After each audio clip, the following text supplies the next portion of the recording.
The alarm blared through the bridge of the Persistence, pulling Captain Dae-jung from his morning coffee.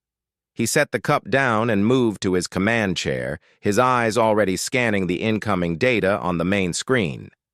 "Report," he said calmly. Lieutenant Wu Jin turned from his console, his young face tight with concern. "Captain, we're receiving a distress signal. It's coming from the Keswick Nebula, about 6 light-years from our position." Dae-jung frowned. The Keswick Nebula was marked as a hazard zone on most galactic charts. Not dangerous by human standards, but the other species in the galaxy saw it differently. "Who's sending it?" "A Velen colony ship called the Gentle Dawn. They're reporting catastrophic system failures. Life support is failing, and they have over 300 civilians on board."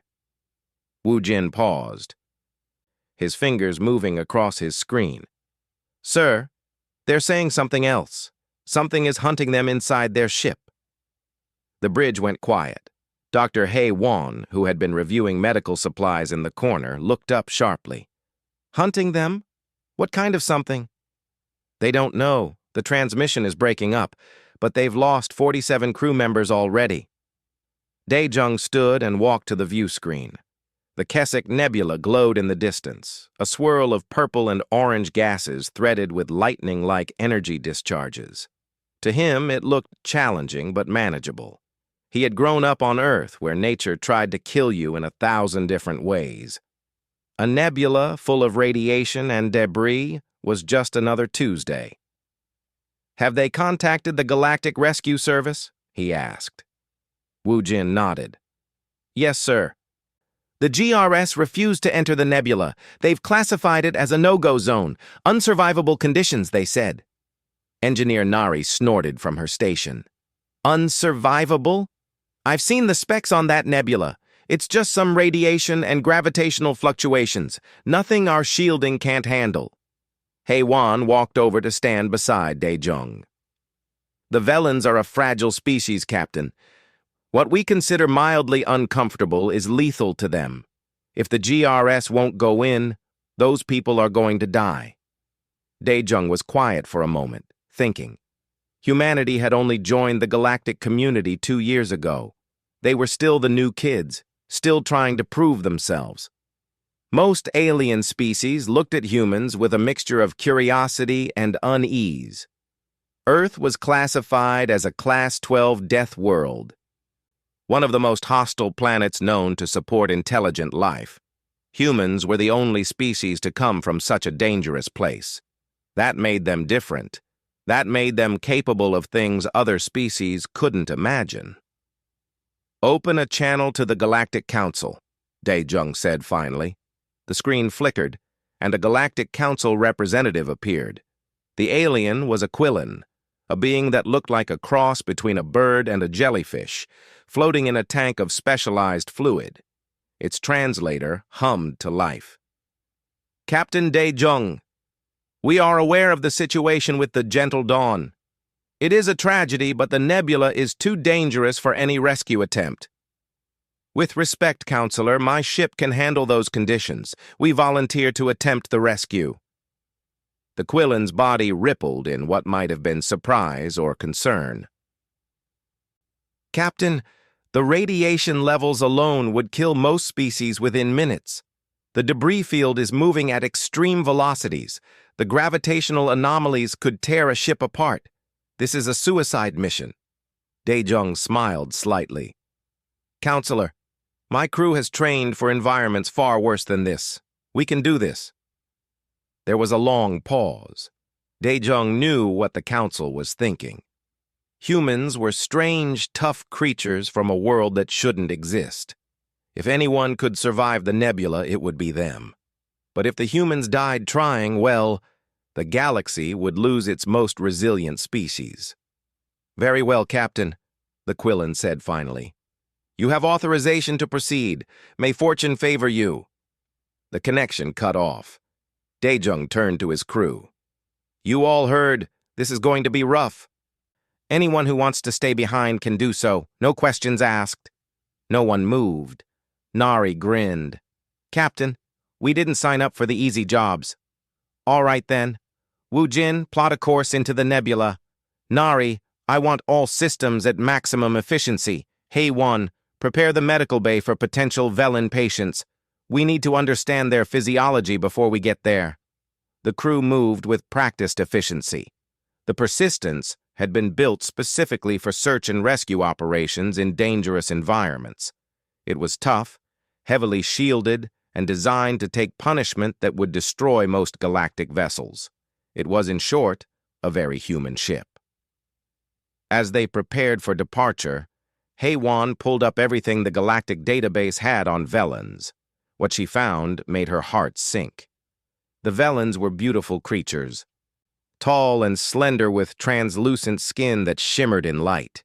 They came from a world called Vela Prime, a planet with gentle weather, calm seas, and almost no predators. They had evolved in paradise. That made them incredibly fragile. Their bones were light and delicate. Their pain tolerance was almost non-existent. A broken bone could send them into fatal shock.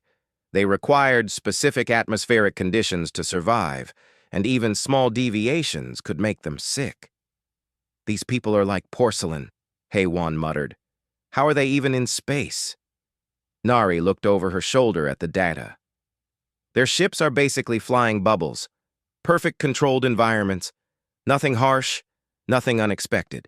If their systems are failing, they're in serious trouble. The Persistence broke orbit and accelerated toward the nebula.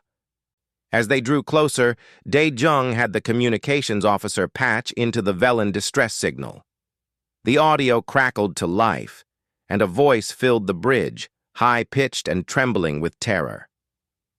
This is Captain Pellin of the Gentle Dawn. Our systems have failed.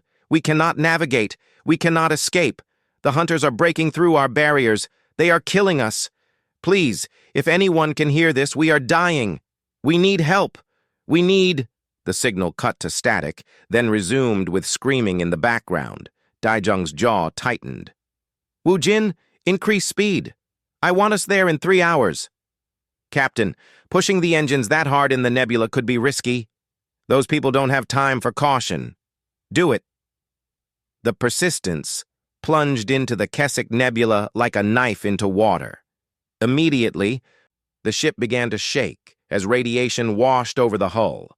Alarms beeped warnings about electromagnetic interference and gravitational stress. Debris pinged off the shields, some pieces as large as cars. Nari worked her console calmly, adjusting power distribution and shield frequencies. Shields at 87% and holding. Hull integrity is good. This is bumpy but manageable. Wu Jin shook his head in amazement. The GRS really thought this was unsurvivable? I've driven through worse storms on Earth. It was true. The conditions in the nebula were harsh, but humans had survived worse. They had evolved on a planet where hurricanes could level cities, where earthquakes could swallow towns, where the very air could kill you if you weren't careful. This nebula was just another challenge. As they pushed deeper, sensors finally located the Gentle Dawn. The ship appeared on the view screen, and the entire bridge crew fell silent. The Velen vessel was enormous and beautiful, designed to look like a floating garden with graceful curves and transparent sections showing lush greenery inside. But now it was broken. Hull breaches vented atmosphere into space. Fires burned in some sections. The ship tumbled slowly, out of control. Life signs? Dae-jung asked quietly. Wu Jin scanned. I'm reading 287 Velen biosigns. They're clustered in the central section of the ship. The rest of the vessel is either exposed to vacuum or contaminated with toxic gases. And the hunters? Multiple non-Velen life signs. Smaller, moving through the damaged sections. They're between us and the survivors. Dae-jung stood. Prep the boarding team. We're going in. The boarding team assembled in the airlock bay. Captain Dae-jung watched as his people suited up, checking their equipment with the calm efficiency of professionals. Security Chief Kyung-soo led the team, a former military man who moved with quiet confidence. Beside him, medical technician Yuna loaded her gear with quick, practiced movements. "Everyone clear on the plan?" Daijung asked. Kyung-soo nodded. "We breach through the cargo bay here." He pointed to a schematic of the Gentle Dawn on his wrist display. "It's the closest entry point to the survivors. We'll have to move through 3 damaged sections to reach them. Wu Jin will guide us remotely and keep us updated on the hunters' positions." "Rules of engagement regarding these creatures?" "Scare them off if possible." "Neutralize if necessary. Our priority is the Velens." Daejung clasped Kyung-soo's shoulder. "Good hunting." The team entered the airlock and Daejung returned to the bridge. On the view screen, he watched as the Persistence maneuvered close to the crippled Velen ship. The 2 vessels touched with a gentle bump, and the boarding tube extended with a hiss of hydraulics. "Connection secured," Nari reported. "The Velen hull is compromised, but the tube seal is good. Atmospheric reading on their side shows a toxic mix of leaked coolants and ozone. Temperature is 43 degrees Celsius. Wu Jin glanced up from his console. "That would kill a Velen in minutes. For us, it's just really unpleasant." On the screen, Daejung watched the boarding team cross into the Gentle Dawn. The feed from their helmet cameras showed a scene of devastation. The cargo bay had been beautiful once, with living walls of plants and soft bioluminescent lighting. Now the plants were dead or dying, the walls were scorched, and debris floated in the low gravity where the artificial systems had failed. "Temperature rising," Kyung-soo's voice came through the comm. 50 degrees now. Everyone stay hydrated." The team moved forward, pushing through a twisted doorway into the next section. This corridor had been hit worse. A hull breach had sealed itself with emergency foam, but not before half the section had been exposed to space. Equipment and supplies were scattered everywhere, frozen and damaged.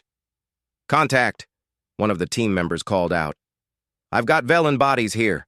The camera panned across 3 Velen corpses. They looked almost peaceful, their translucent skin now clouded and pale. Yuna knelt beside them, running a quick medical scan. "They died from exposure," she reported. "When the hull breached, the temperature dropped to -30 Celsius. That was enough to kill them almost instantly." Daejung heard someone on the bridge mutter in disbelief.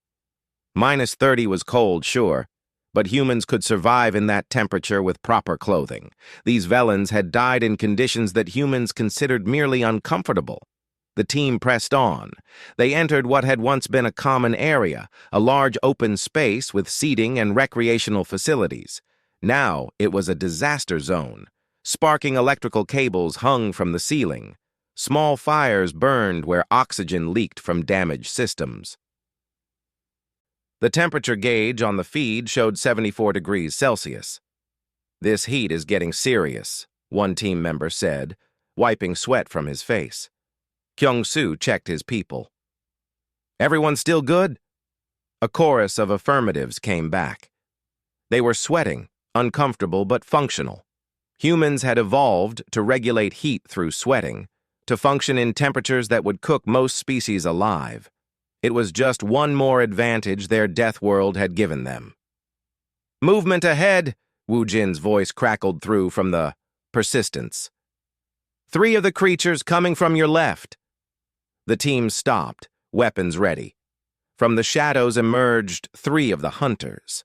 They were called Scriks, according to the database, scavengers that sometimes followed damaged ships looking for easy prey. They were roughly the size of large dogs. With 6 legs, razor-sharp claws, and mouths full of needle teeth. Their scales were dark and mottled, and acidic drool dripped from their jaws. For a Velen, these creatures were nightmare monsters, fast, vicious, and perfectly adapted to hunt in ship corridors. Kyung-soo looked at them and didn't even unsling his rifle. "They're just animals. Scare them off." The team spread out and started forward, shouting and waving their arms. The Scriks froze, confused. These new creatures smelled wrong, moved wrong. They radiated something primal, something that triggered deep instincts. These weren't prey. These were apex predators. The Scriks turned and fled, scrambling over each other in their panic to escape. "Well, that was easy," one team member said. They continued through the ship. Each section revealed new horrors of the disaster. In one compartment, the artificial gravity had failed, and everything floated in chaotic disorder. In another, a chemical fire burned so hot the walls glowed red. The team walked through it all, protected by their suits and their remarkable human resilience. Finally, they reached the sanctuary where the Velens had barricaded themselves. The door was sealed tight, reinforced with emergency barriers. Kyung-soo knocked on it, the sound echoing through his gauntlet. "This is the human rescue team. We're here to help. Please open the door."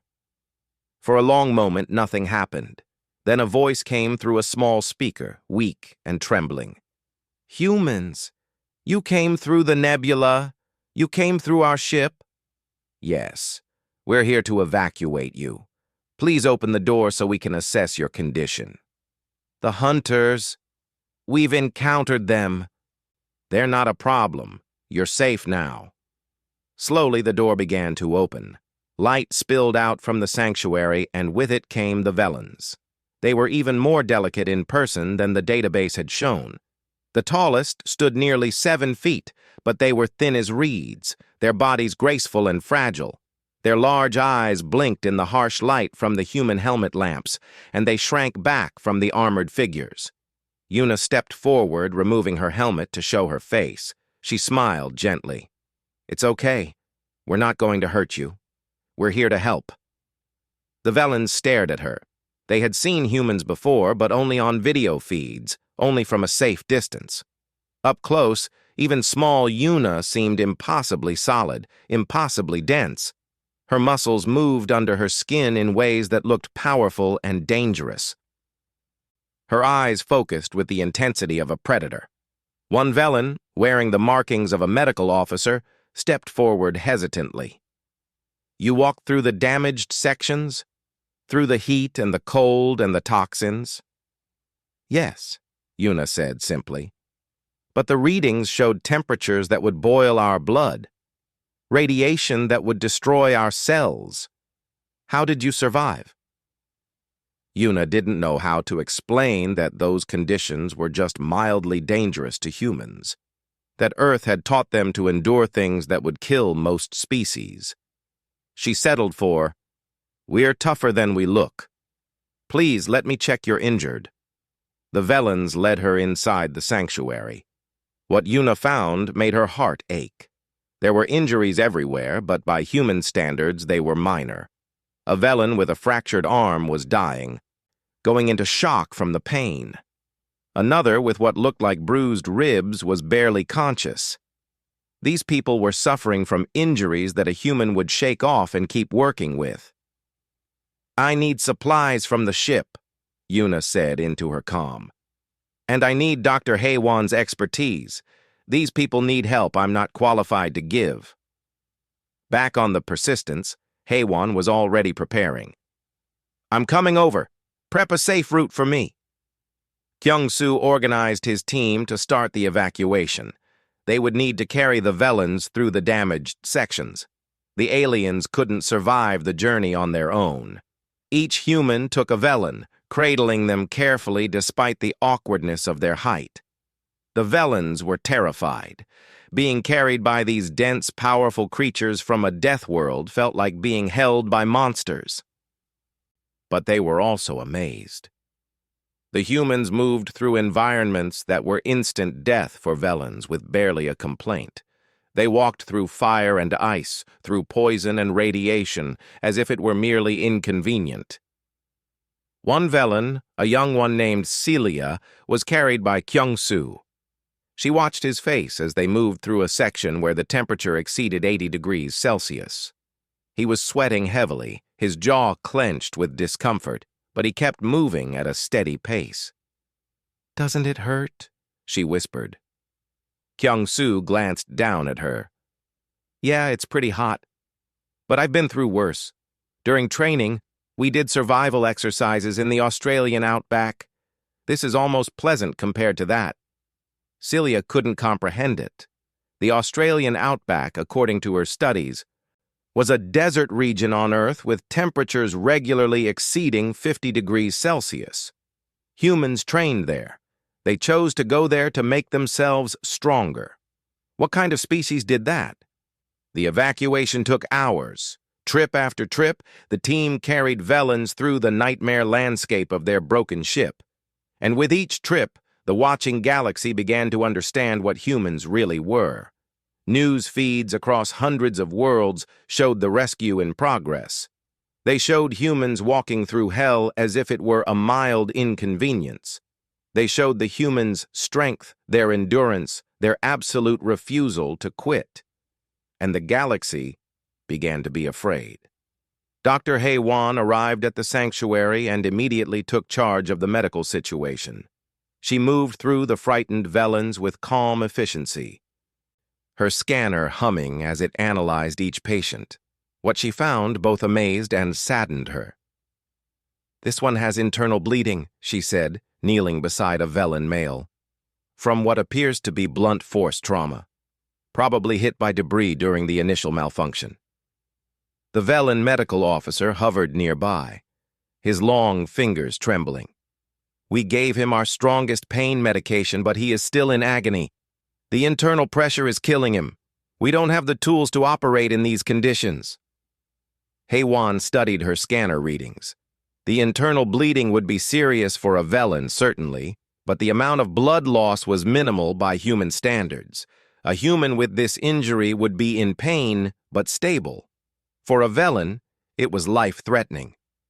"I can help him," she said, "but I'll need to use human medical techniques. They might seem harsh to you. Please, do whatever you can. He is my brother." Hei-Wan prepared her equipment. She had trained for xenobiology, had studied dozens of alien species, but working on them in person was different. The Vellan's skin was so thin she could see his circulatory system beneath it, pulsing with luminescent blood. His bones were visible as delicate shadows. He looked like he might break if she touched him too hard. She worked carefully, using instruments designed for microsurgery on humans. To the watching Vellans, her movement seemed impossibly fast and confident. She repaired the internal damage, sealed the bleeding vessels, and stabilized the patient within 20 minutes. "He will live," she announced. The Vellan medical officer nearly collapsed with relief, but there were dozens more who needed help. Hei-Wan worked through them one by one, treating injuries that ranged from fractures to chemical burns. Each time she was struck by how fragile these people were. A broken bone that a human could splint and work through for days was a critical emergency for a Vellan. A burn that would be painful but manageable for humans was sending Vellans into shock. Meanwhile, the evacuation continued. The human team made trip after trip through the damaged ship, carrying Vellans to safety. And with each journey, they encountered more evidence of just how hostile the environment had become. In one section, Kyung-Soo's team found a group of Skriks feeding on Vellan bodies. The creatures looked up, their faces smeared with blood, and hissed at the intruders. For a moment, it looked like there might be a fight. Then Kyung-Soo simply walked toward them. He didn't run, didn't draw his weapon. He just walked forward with the confidence of a being that had never been prey, had never known fear of predators. The Skriks took one look at his eyes, at the way he moved, and fled. "Predators recognize predators," one team member observed. Another section had been completely flooded with a toxic chemical mixture from a ruptured storage tank. The liquid was highly corrosive and gave off fumes that would dissolve Vellan lung tissue in seconds. The humans waded through it in their suits, the chemicals hissing against the protective material, but not penetrating. They recovered 2 Vellans who had been trapped in an elevated pocket, nearly dead from breathing the fumes. Una treated them on the spot, using a portable oxygen system to flush their lungs. "They'll have chemical burns in their respiratory system," she said, "but they'll survive. If they'd been in there another 10 minutes, they would have been dead."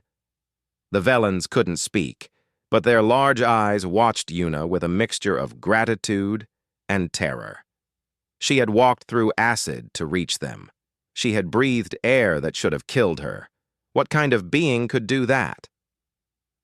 Back on the Persistence, Captain Dae-jung monitored the rescue operation while dealing with a flood of communications from the Galactic Council. Every species in the nearby sectors was watching the mission now, and the reactions were pouring in. "Captain, we're receiving a message from the Quillen delegate," Wu Jin reported. Dae-jung sighed. "Put it through." The Quillen appeared on screen, its body rippling in its fluid tank. "Captain, we are monitoring your progress. We must ask, how are your people surviving these conditions? Our calculations show that the radiation alone should be lethal." "The radiation is within acceptable limits for humans," Dae-jung explained.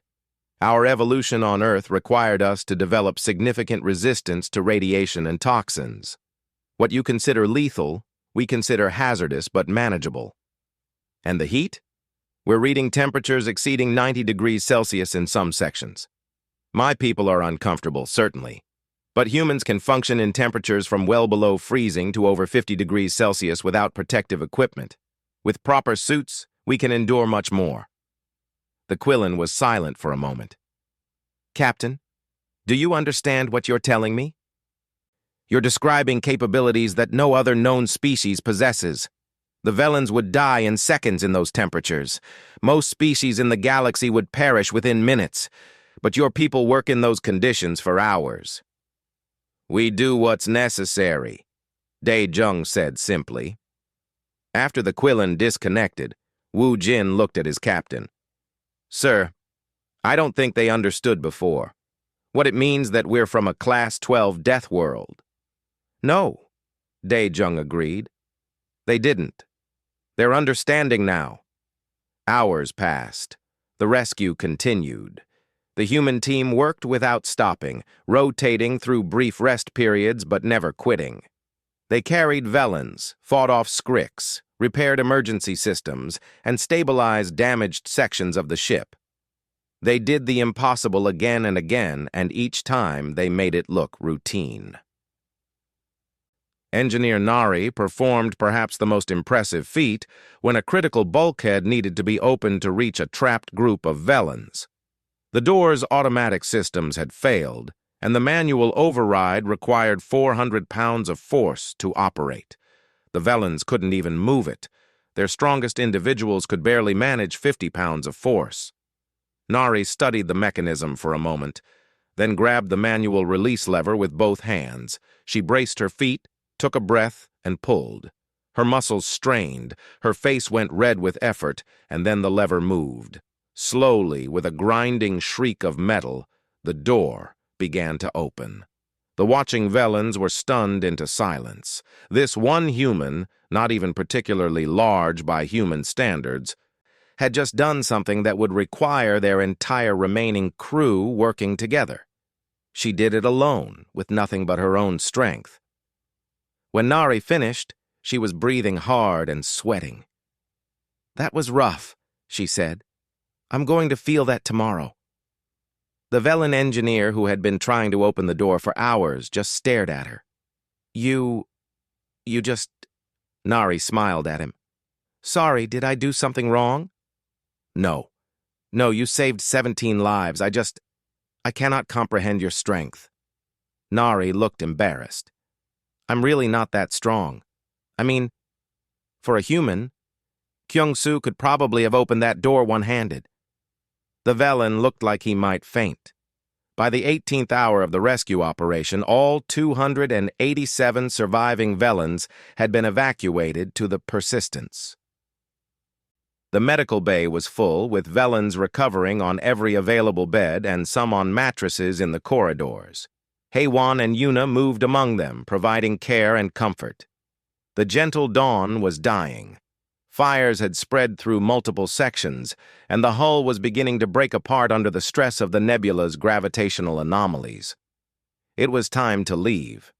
Kyung-soo led his team back to the Persistence for the last time. They were exhausted, covered in sweat and grime, some with minor injuries from their work. But they had done it. They had saved every living Velen on that ship. As the boarding tunnel retracted and the Persistence pulled away, Dae-jung watched the gentle dawn on the view screen. It had been a beautiful ship once, a testament to Velen art and engineering. Now it was wreckage. "Captain," Wu Jin said softly, "the Velen Captain Pellin is requesting to speak with you. Put him through to my ready room. I'll take it there." Dae-jung entered his small private office and activated the screen. Captain Pellin appeared, looking even more fragile than the other Velens. He was clearly elderly, his translucent skin showing the wear of many years. "Captain Dae-jung," Pellin said, his voice weak. "I wanted to thank you personally. You did something today that will be remembered for generations. You saved my people." "We did our job, Captain. That's all." Pellin shook his head slowly. "No. You did something impossible. We watched your people walk through conditions that would kill us in heartbeats. We watched them endure pain that would send us into shock. We watched them work for 18 hours without stopping, carrying us through hell itself." Dae-jung was quiet. Captain Pellin continued speaking, his large eyes fixed on Dae-jung's face. "I need to tell you something, Captain. Something you may not fully understand. When we sent that distress call, we were calling for help. But what arrived was not help. What arrived was something that terrifies us." Dae-jung frowned. "Captain, I don't understand. Your people walked through death itself to reach us. We watched on our internal sensors as your team moved through our ship. We saw them in temperatures that would boil our blood. We saw them breathe air that would dissolve our lungs. We saw them ignore injuries that would kill us from shock alone." Pellin paused, trembling. "Captain, we sent you into hell, and you live there. Your planet is hell, and you are its children." The words hung in the air between them. Dae-jung wanted to argue, to say that Earth was beautiful, that humans were just normal people trying to do good. But he couldn't, because from Pellin's perspective, it was true. Earth was a nightmare world, and humans were its monsters. "We are grateful," Pellin said quietly. "But we are also afraid. All the galaxy is afraid now." After the call ended, Dae-jung sat in his ready room for a long time, thinking about what it meant to be human in a galaxy of fragile species. Meanwhile, in the medical bay, Dr. Hae-won was learning the same lesson. She was treating a young Velen named Cilia, who had suffered what the Velens considered severe injuries. Hae-won had examined her carefully and found a fractured rib, some bruising, and minor cuts. "The pain is unbearable," Cilia whispered. "Please, can you give me something stronger?" Hae-won checked the dosage of pain medication she had already administered. It was the maximum safe amount for a Velen. For a human, it would be barely enough to take the edge off a headache. "I'm sorry," Hae-won said gently. "I've given you all I safely can. But the fracture is healing well. In a few weeks, you'll be fine." Celia's eyes widened. "Weeks? I cannot endure this pain for weeks. It will kill me." "No, it won't. I promise. You're going to be okay." But Cilia was not convinced. She had seen the humans working, had seen Kyung-soo take a slash from a Skrik's claw and barely react. The wound had been deep, cutting through his suit and into his arm. It had bled heavily, and he had just wrapped it in a bandage and kept working. "Why don't humans feel pain like we do?" Cilia asked. Hae-won considered how to explain it. "We feel pain. We're built to keep functioning through it. On Earth, if you stopped every time something hurt, you would die. Our predators didn't stop because their prey fought back. Our prey didn't stop because they were injured. Everything on Earth learned to push through pain, or it went extinct." "That is horrifying," Cilia said. "Maybe," Hae-won admitted, "but it kept us alive." In another part of the medical bay, Yuna was dealing with a different kind of culture shock. A Velen medical student had been watching her work and asking questions. Now the student was looking at Yuna's equipment with fascination and horror. "This tool," the student said, holding up a basic surgical stapler. "You use this to close wounds?" "By driving metal through flesh?" "Yes, it's very effective for large lacerations. Quick, reliable, and it holds well during healing." The student put the stapler down quickly, as if it might bite. "And this is done without sedation?" "For minor wounds, yes. For major surgery, we use anesthesia, of course." "Minor wounds," the student repeated slowly. "What you consider minor wounds would be major surgery for us. And you simply unstaple them closed, while the patient is awake." Yuna realized she was describing something that sounded like torture to this gentle species. "We have different pain tolerances. What seems extreme to you is routine for us." Across the Persistence, similar conversations were happening. The Velens were slowly understanding what humans were, and the knowledge frightened them. The humans, in turn, were realizing how different they were from the rest of the galaxy. In the crew quarters, Kyung-soo was finally getting his arm properly treated. Dr. Haiwan cleaned the wound, which was a nasty cut about 4 inches long and deep enough to require stitches. She worked efficiently, her hands steady. "You should have come to me immediately when this happened," she scolded. "There were people who needed help more than I did," Kyung-soo replied. "You lost almost 2 cups of blood." "I've lost more during training exercises. It's fine." Haewon started stitching without anesthetic. Kyung-soo winced but didn't complain. They chatted casually about the rescue operation while she worked, as if this were the most normal thing in the world. A Velen medical observer watched from the doorway, unable to look away despite his horror.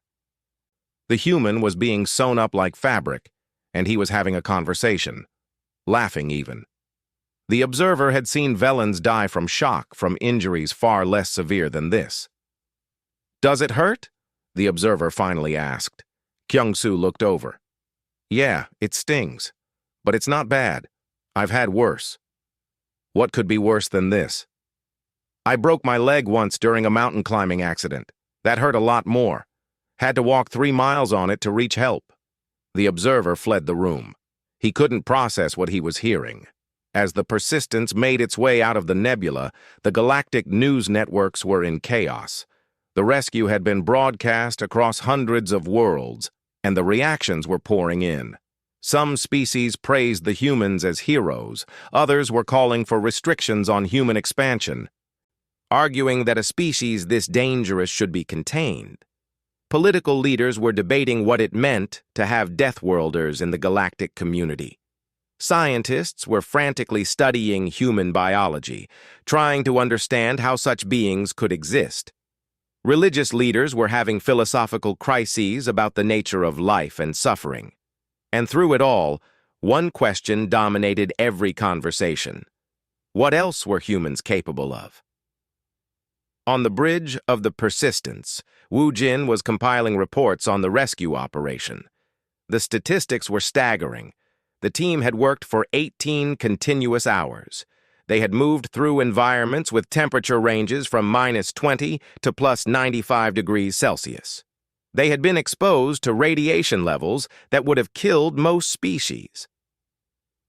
They had carried over 280 Velens through hazardous conditions. They had fought off dangerous predators, and their only casualties were minor injuries that would heal in weeks.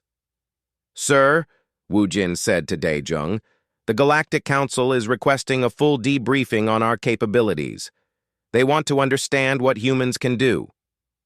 Daejung sighed. "Tell them we'll provide standard operational reports. Nothing classified. They're also asking if we would be willing to train other species in our survival techniques. How would we even do that? Most species would die in our training conditions. We can't teach a Velen to survive heat when 90 degrees will kill them." It was a problem without a solution. Humans had capabilities that other species couldn't replicate because those capabilities came from millions of years of evolution on the most hostile planet in the known galaxy. You couldn't teach someone to be a Deathworlder. You either were or you weren't. In the medical bay, Captain Pellin was recovering from his own minor injuries. He had been asking to speak with some of the human crew, trying to understand them better. Now he sat with Engineer Nari, who was explaining some of the repairs she had made to the Gentle Dawn. "The door mechanism was jammed," Nari said, "so I just forced it open manually. You said you applied 400 pounds of force? That is accurate?" "Roughly, yes. Maybe a bit more. It was stuck pretty badly." Pellin was quiet for a moment. "Our strongest workers, in ideal conditions, can lift perhaps 60 pounds. You moved a mechanism that would require 7 of our people working together. You did this alone after working for 16 hours straight in 90-degree heat." Nari shrugged. "I was motivated. People needed help." "You are not particularly large, even for a human?" "No, I'm pretty average. Actually, I'm a bit on the smaller side. Why?" Pellin didn't answer. He was thinking about what it meant that an average human, a small human by their standards, could do things that his entire crew couldn't accomplish together. The strength difference was beyond comprehension. "Captain Pellin," Nari said gently, "I know we seem scary to you, but we really are just trying to help. We don't want to hurt anyone." "I believe you," Pellin said, "but you must understand our perspective. To us, humans are walking natural disasters. You endure what should be instant death. You perform feats of strength that seem impossible. You fight without fear. You are everything that evolution taught us to fear, made real and given starships." Nari didn't know what to say to that. The Persistence emerged from the Keswick Nebula 3 days after entering it. Waiting for them was a fleet of Galactic Council ships, medical vessels, and news drones from a dozen different species. The rescue had become the biggest story in the galaxy. Captain Dae-jung stood on the bridge, watching the assembled fleet on his view screen. "This is going to be complicated," he muttered. Wu Jin nodded. "Sir, we're receiving over 300 communication requests. News agencies, government officials, even some religious groups. Ignore the news agencies. Accept communications from the Galactic Council and the Velen government. Everyone else can wait." The first call came from the Velen Prime Minister, an elderly Velen named Chorus. His image appeared on the screen, and Dae-jung could see tears in his large eyes. "Captain Dae-jung, on behalf of my entire world, I thank you. You saved 287 of our people. You gave them back their lives. We are forever in your debt." "We did what anyone would do, Minister. We couldn't leave them to die." "But no one else could have saved them," Chorus said quietly. "The Galactic Rescue Service refused. Our own ships couldn't reach them. Only you, only humans, because you are different from all of us." After the call, Dae-jung met with his senior staff in the conference room. They looked tired but satisfied. The rescue had been successful, and every human had survived without serious injury. "How are the Velens doing?" Dae-jung asked Haiwan. "They're recovering well. Most of the injuries were minor by our standards, so they're healing faster than expected. The psychological trauma will take longer to heal, though. They went through a lot." "And how are they handling being on a human ship?" Haiwan smiled slightly. "They're terrified of everything. Our gravity is too strong for them, so they have trouble walking. Our lighting is too bright. Our food smells too strong. Our very presence makes them nervous. But they're grateful. That counts for something." Kyung-soo added, "Some of them have been asking questions about Earth. They want to understand where we come from. I tried to explain, but I don't think they really believe me when I describe our weather, our predators, our diseases. It sounds like a nightmare planet to them." "It is a nightmare planet," Nari said. "We just don't see it that way because we evolved there. To us, it's home.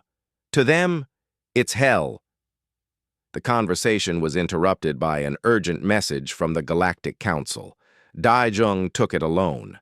The council chamber appeared on his screen, filled with representatives from dozens of species. The Quillen spoke first. Captain Daejung, the council has been in emergency session regarding the implications of your rescue operation. We have concerns. What kind of concerns? A insectoid delegate spoke up, its translator humming. Concerns about human capabilities and what they mean for the balance of power in the galaxy. Your species displays abilities that far exceed anything we have encountered. You are physically superior to every known species. You endure conditions that are lethal to others. You work without rest for periods that would kill most beings. This makes you potentially dangerous. Daejung felt anger rising but kept his voice calm. We used our abilities to save lives. We have shown nothing but peaceful intent since joining the galactic community. We acknowledge this, the Quillen said, but you must understand our position. Species like the Velens have evolved in gentle environments. They are not equipped to defend themselves against physical threats. If humans ever became aggressive, there would be nothing we could do to stop you. So what are you suggesting? That we should be restricted? Contained? Some members of the council are proposing exactly that, the insectoid admitted. Others argue for observation and monitoring. Still others believe we should embrace human capabilities and work with them. The debate continued for over an hour. Daejung listened to species after species express their fears about humanity. Some were rational concerns about power imbalances. Others were barely concealed xenophobia. A few delegates actually referred to humans as monsters. Finally, Daejung had enough. Council members, I understand your fears, but consider this. You had 300 people dying in that nebula, people who would have been lost if not for human intervention. How many more situations like that exist? How many places are there that need help but are too dangerous for your rescue services? How many lives could we save if you would let us? The chamber fell silent. The Quillen finally spoke. You raise a valid point, Captain. Perhaps the question is not whether humans are dangerous, but how we can work together despite our differences. After the council meeting, Daejung walked through the ship, checking on the Velen refugees. He found many of them gathered in the cargo bay, which had been converted into temporary living quarters. They had tried to make it comfortable, but it was still a ship's cargo hold. A group of young Velens were watching Earth documentaries on a portable screen. The images showed Earth's environments, massive storms, active volcanoes, predators hunting prey, vast deserts and frozen tundras. The Velens watched with the same horrified fascination that humans might watch a disaster movie. Is this really where you come from? One asked Daejung. Yes. That's Earth. That's home. It looks like death incarnate. It's beautiful, Daejung said softly. Every challenge it threw at us made us stronger, smarter, more adaptable. It taught us to never give up, to always keep trying. Without Earth being so hard, we wouldn't be able to help you now. The Velen considered this. So your suffering created our salvation. Maybe. Or maybe we're all just doing the best we can with what we've been given. In the medical bay, Dr. HFY was having a similar philosophical discussion with the Velen medical student who had been following her around. I want to understand human medicine, the student said, but everything you do seems so violent. Cutting, stapling, injecting. You treat bodies like machines to be repaired, not living things to be nurtured. Our medicine reflects our biology, HFY explained. Humans are resilient. We can take aggressive treatments and recover. Your people are more delicate, so your medicine is gentler. Neither approach is wrong. They're just different. But how do you learn to be so hard, so resistant to pain and suffering? HFY thought about it. We don't learn it. It's part of us.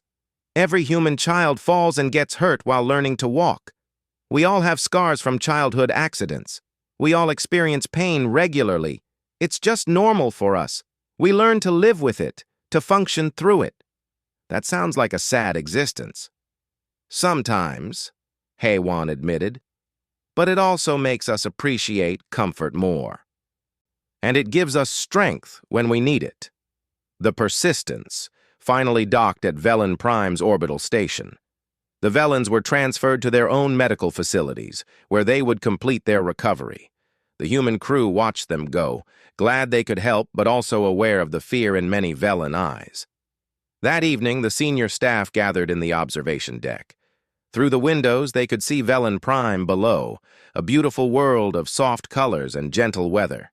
It looked peaceful and safe. It looked like the opposite of Earth. "Do you think they'll ever stop being afraid of us?" Wu Jin asked. "Maybe not," Daejung said. "But maybe that's okay. Respect born from understanding our differences is better than ignorance." Nari pulled up a news feed on her datapad. "We're famous, by the way. The Deathworlders who saved the Velens. There are already 3 documentaries in production about the rescue." "Great," Kyung-soo groaned. "Just what we need. More attention." But Haiwan was reading something else. "There's a petition circulating in the galactic community. Hundreds of species have signed it. They're asking for human rescue teams to be stationed in hazardous regions throughout the galaxy. They want us to be the ones who respond to emergencies in dangerous areas." Daejung felt a smile forming. "They want us to be the galaxy's emergency responders?" "More than that," Haiwan said. "They want us to be the ones who go into the dark places, the ones who do the impossible. They're calling us the guardians of last resort." "That's a heavy responsibility," Wu Jin said.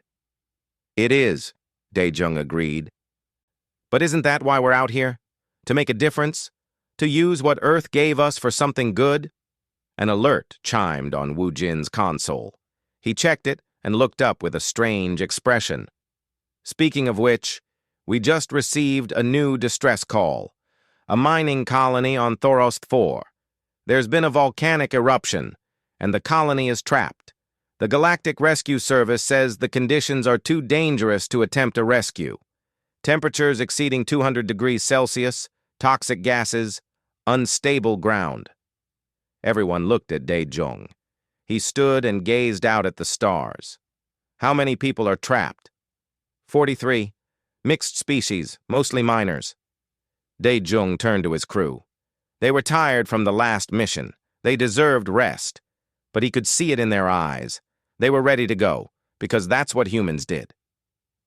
They went into the darkness. They faced the impossible. They saved lives. "Set course for Thoros 4, he ordered. "Let's bring those people home." As the Persistence prepared to depart, Captain Daejung stood on the bridge and thought about what Captain Pellin had said. That humans were Hell's children, that they were monsters from a nightmare world. Maybe it was true. Earth had forged them in fire and ice, in pain and struggle, in endless competition and survival. But if being monsters meant they could save lives that no one else could save, if it meant they could go where others feared to tread, if it meant they could be the light in the darkest places of the galaxy, then Daejung would embrace that role proudly. The Persistence broke orbit and accelerated toward the stars. Behind them, the Velens watched them go with a mixture of fear and hope. Ahead of them, 43 people waited for rescue that only humans could provide. And across the galaxy, billions of beings were beginning to understand a simple truth. Humans were terrifying. But they were also exactly what the universe needed. The Deathworlders had answered the call. And they would keep answering, no matter how impossible the mission, no matter how dangerous the environment, no matter what it cost them. Because that's what humans did. They walked through hell and called it Tuesday. They endured the impossible and called it training. They faced death and called it living. And the galaxy would never be the same.